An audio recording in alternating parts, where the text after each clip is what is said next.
At first glance, it might be tough to tell how this thumb slug is any different than the ones that are in your pro shop right now. But the guy who invented this and another bowling related invention says they may be the key to making your shop run more efficiently and more cost effectively. He's here to tell you all about how that can happen. I'm Andrew Pfeffer. I am the creator, producer, and host of Bowling with the Pfeff, and this is Hot Topics.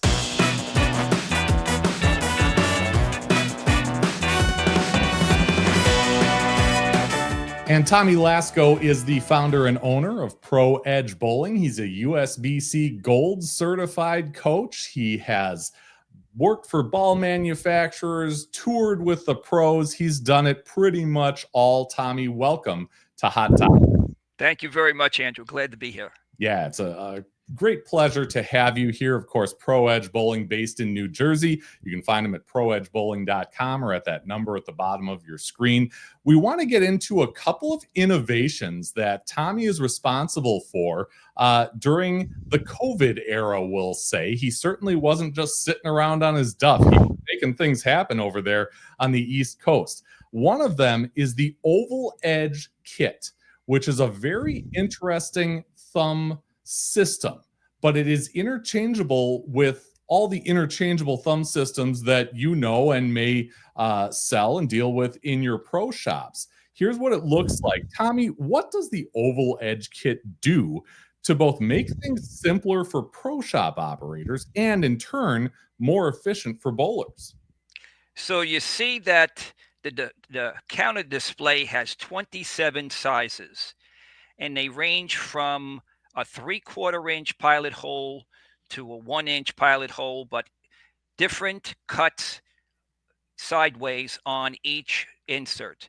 So the black represents an 060 cut, which is about a 16th.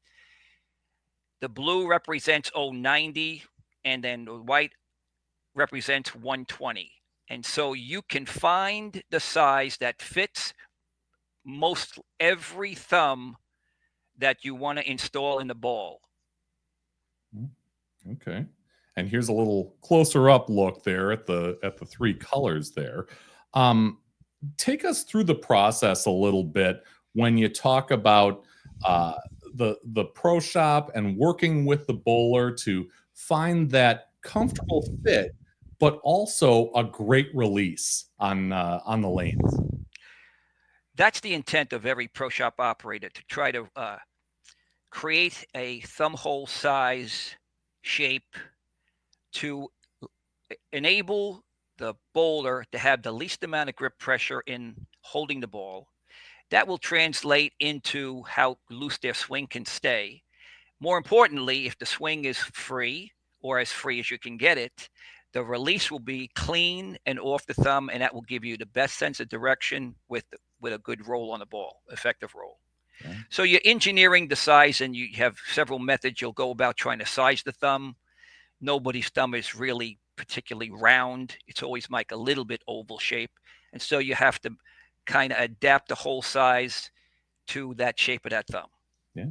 And you sent a little sample here, and you can see it's kind of flat on the bottom portion. It might not be the easiest thing to see here on camera, but when you put your thumb in, you can see there's a definite flat spot, and the pro shop operator is then tasked with making sure that that side of the thumb, the bottom side of the thumb, comes in contact with that flat spot flush. So how is that done?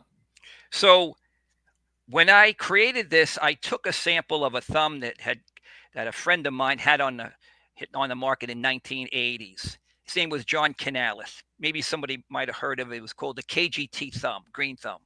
Okay. And that's the same shape that I incorporated in my thumb system. I had trouble with my thumb all through my career, trying to get the right pitch, the right shape, whatnot.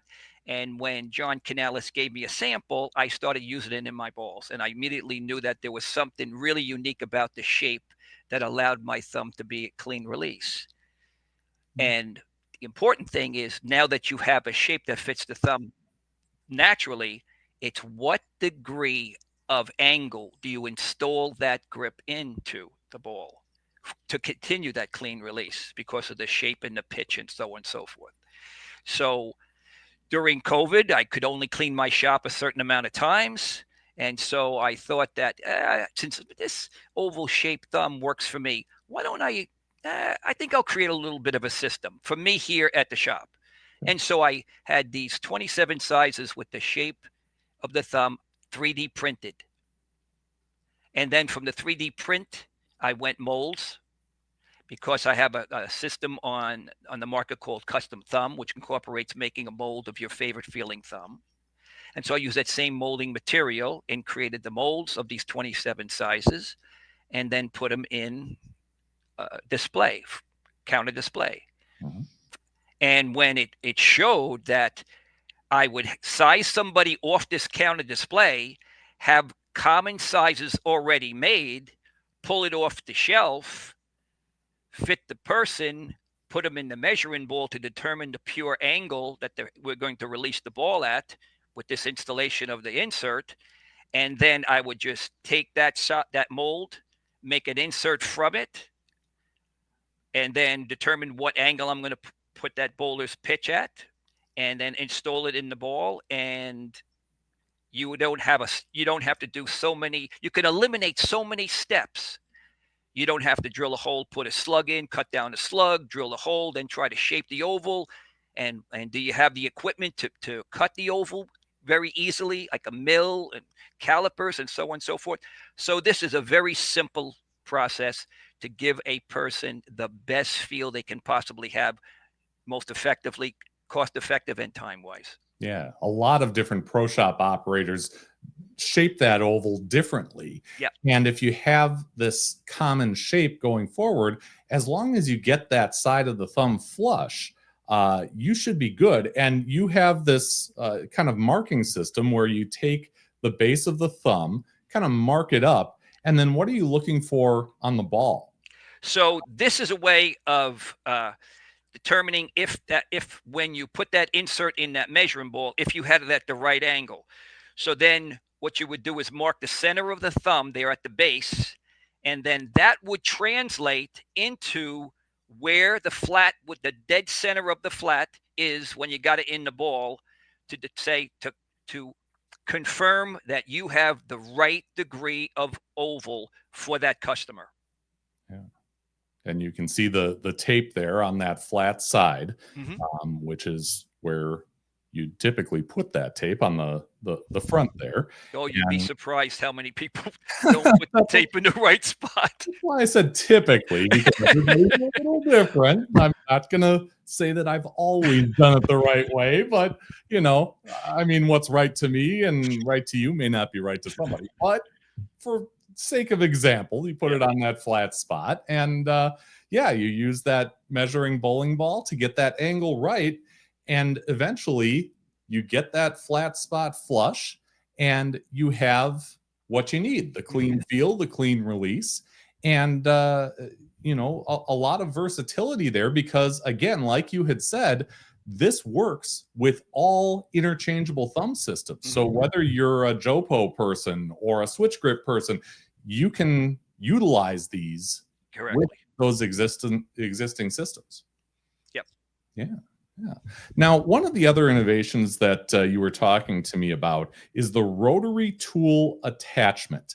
And let's talk in terms of a run-of-the-mill bevel sander. What makes this RTA, as you call it, different than a bevel sander that you might find in a pro shop these days? The bevel sanders, what we have used is like a sewing machine motor with an extension on it, so you can affix a sanding disc at the end of the rod, the post. And what happens with those, the switches are not really a real quality switch, and so they usually find themselves being worn out, if so to speak. Also, you'll find that the wires coming out of the sander, they fray and they get exposed, and sooner or later you're replacing this sanding bevel sander a couple of times, and you may have one or two in the shop. So what I found out was I like a Dremel. There you go. I use the cord and cordless. And what I found was I created this attachment here that you could screw right onto the front of the Dremel motor. Now, if you look and you say, okay, what about this Dremel motor? Well, it's got the switch, it's got the adjustable speed, and it's a better quality bevel motor than you'll find in a bevel sander. And so for the price of the attachment, plus what you might find in Home Depot or Lowe's as far as the Dremel, you'll have the best bevel sander in your shop that money can buy. Yeah. And like you said, you can find these motors at a home improvement store near you, hardware type store. And that's great because you said the adjustable speed, again, gives you versatility, which is something you need for different customers, right? Correct. Not everybody likes the same degree of bevel.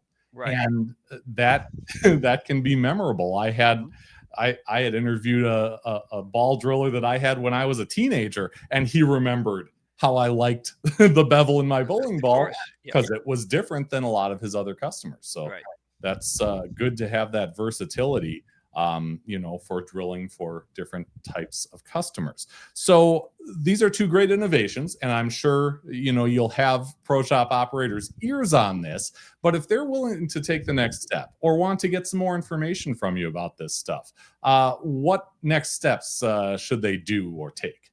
I have a website, Pro Edge Bowling. You can call me. It's my cell phone, so I love to talk to pro shop operators, explain to them any questions they might have. We could talk about that or other products, and we could just talk about just what they're doing in the shops. But I'm always there to help and kind of exchange ideas.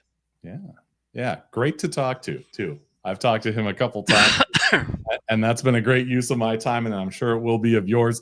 ProEdgeBowling.com is the website, and 973-945-5900 is the number. Tommy, it's been a pleasure speaking with you about these great innovations. Thank you so much for your time. And for those of you out there looking for more information on IPSIA, the place to go is ipsia.com. You can find out all kinds of information about the organization, including the benefits of membership. And if you like what you saw here today, please like this video and subscribe to the channel. It is perfectly free, and it is the best and easiest way to help us continue to make great bowling content.